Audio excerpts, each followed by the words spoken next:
Hello and welcome to the Antiquarian Outlook for Week 12 of 2026, starting March 16th.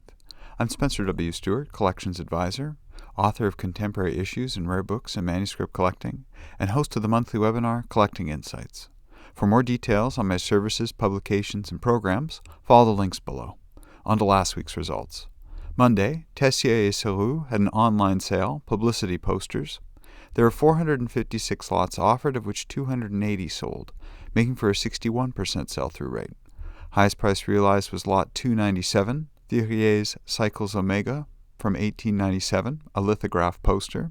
Estimates were set at 1,500 to 2,000 euros, realizing 2,200 euros. A lot that exceeded expectation was 145. This offset poster by Studio Prisonique from 1970. Estimates were set at 150 to 200 euros, realizing 720 euros. Still with Monday, Kedem Auctions had an online sale, Judaica, Letters, and Manuscripts. There were 359 lots offered, of which 309 sold, making for an 86% sell-through rate. Highest price realized was lot 383, David Roberts' The Holy Land, a first quarto edition, published between 1855 and 56. Bidding started at $1,000, reaching $7,122. Two buy-ins of note: lot 413, a signed letter by Baecque from 1939.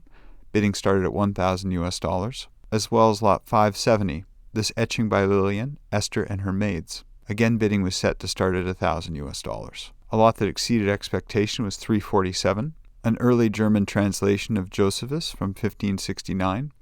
Bidding was set to start at $200 US, realizing $6,475 US.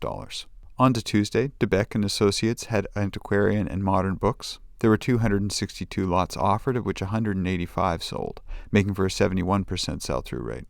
Highest price realized was lot 101.2, André Thévet's Cosmologie de Levant from 1554. Estimates were set at 8,000 to 12,000 euros, realizing 7,500. A buy-in of note, lot 220, this 1931 folio of watercolors done for the Deauville Casino. Estimates were set at 6,000 to 8,000 euros. A lot that exceeded expectation was 207, this sample album by the Office Français de Papier Fiduciaire. Estimates were set at 200 to 400 euros, realizing 1,950 euros. Next sale, Christie's had a continuation of the Jim Irsay collection online. Of the 116 lots offered, all of them sold. We'll focus specifically on books and manuscript material, of which there were 22 lots. Highest price realized was lot 488, this first edition first printing of Alcoholics Anonymous. Estimates were set at 10,000 to 15,000 US, realizing 40,640 US. A lot that exceeded expectation was 484. This screen print of an illustration by Kurt Vonnegut. Estimates were set at 100 to 200 US, realizing just above 5,000 US. Finishing off Tuesday, Toomey and Company had prints and multiples. There were 158 lots offered, of which 138 sold, making for an 87% sell-through rate. Highest price realized was lot 101, this early engraving by Dürer, The Peasant and His Wife at the Market from 1519. Estimates were set at 10,000 to 15,000 US, realizing 11,305 US. A buy-in of note, lot 111, a single etching by John Marin, Brooklyn Bridge No. 6, from the series 6 American Etchings, done in 1913. Estimates were set at 6,000 to 8,000 US. On to Wednesday, Forum Auctions had an online sale, children's and illustrated books and original artwork. There were 354 lots offered, of which 320 sold, making for a 90% sell-through rate. Highest price realized was lot 327, 20 original illustrations by Leslie Wood, done around 1945. Estimates were set at 600 to 800 pounds, realizing 8,000. A buy-in of note, lot 305, a collection of complete works of Ronald Searle, some signed or with signed presentation inscriptions by the author. Estimates were set at 6,000 to 8,000 pounds. Next sale, Bonhams Cornet in France had limited editions. There were 169 lots offered, of which 149 sold, making for a 76% sell-through rate. Highest price realized was lot 101, a screen print by Keith Haring from 1985. Estimates were set at 35,000 to 45,000 euros, realizing just under 41,000 euros. A buy-in of note, lot 157, Picasso and Rojas' portfolio La Celestine from 1971. Estimates were set at 30,000 to 40,000 euros. Next sale, again with Bonhams, was prints and multiples online. There were 198 lots offered, of which 128 sold, making for a 65% sell-through rate. Highest price realized was lot 37, Annie Elber's portfolio, due 1-7, a complete portfolio from 1973. Estimates were set at £12,000 to £18,000, realizing £15,360. A buy-in of note, lot 164, a Keith Haring lithograph, International Youth Year, from 1984. Estimates were set at £12,000 to £18,000. Next sale, Doyle, New York had stage and screen featuring the estate of Charles Strauss and Barbara Simon. There were 299 lots offered, of which 240 sold, making for an 80% sell-through rate. Highest price realized was lot 258, the original working script for the original run of Who's Afraid of Virginia Woolf, directed by Alan Schneider. Estimates were set at $10,000 to $15,000, realizing $21,760. A buy-in of note, lot 11, a wide-ranging lot of memorabilia connected to Bye Bye Birdie. Estimates were set at $3,000 to $5,000. A lot that exceeded expectation was 186, a typed manuscript signed by Langston Hughes of the poem Sun Song, framed with a portrait. Estimates were set at $300 to $500, realizing $1,920. Next sale, RR Auctions had fine autographs and artifacts. There were 495 lots offered, of which all of them sold.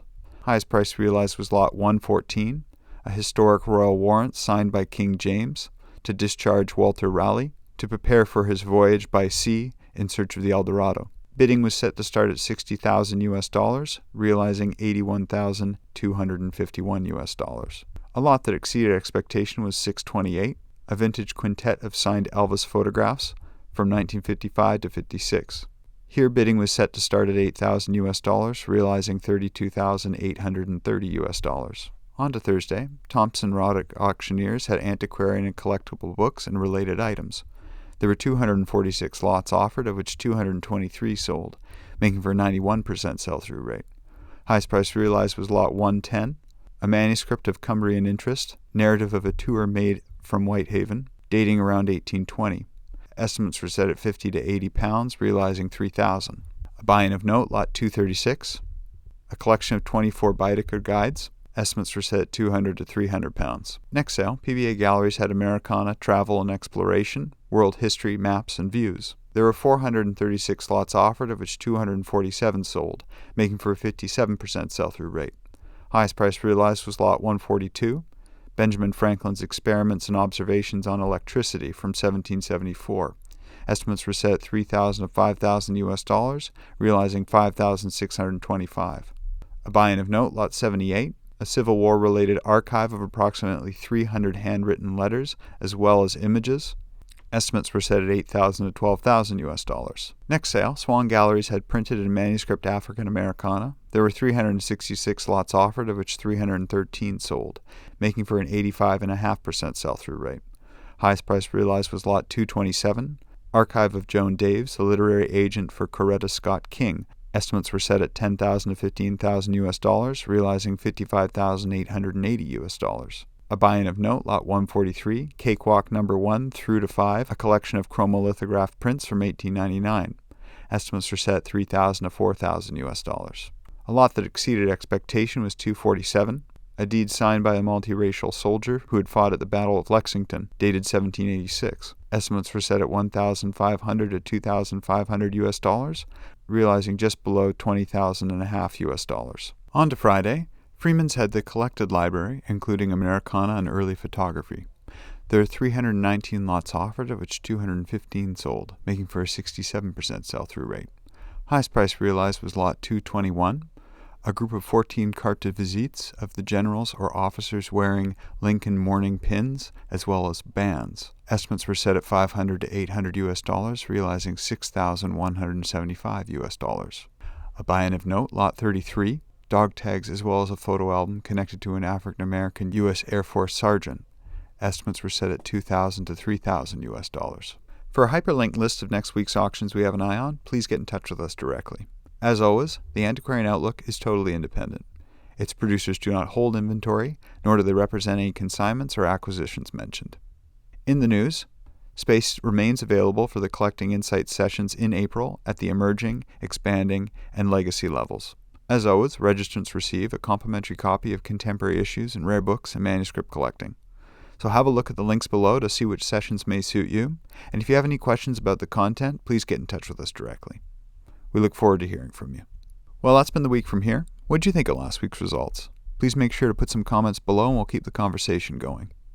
Remember, if you want to stay up to date, make sure to like this video, subscribe to the YouTube channel, turn on your notifications, and let others know about this program. Thanks again for tuning in, and we'll see you next week.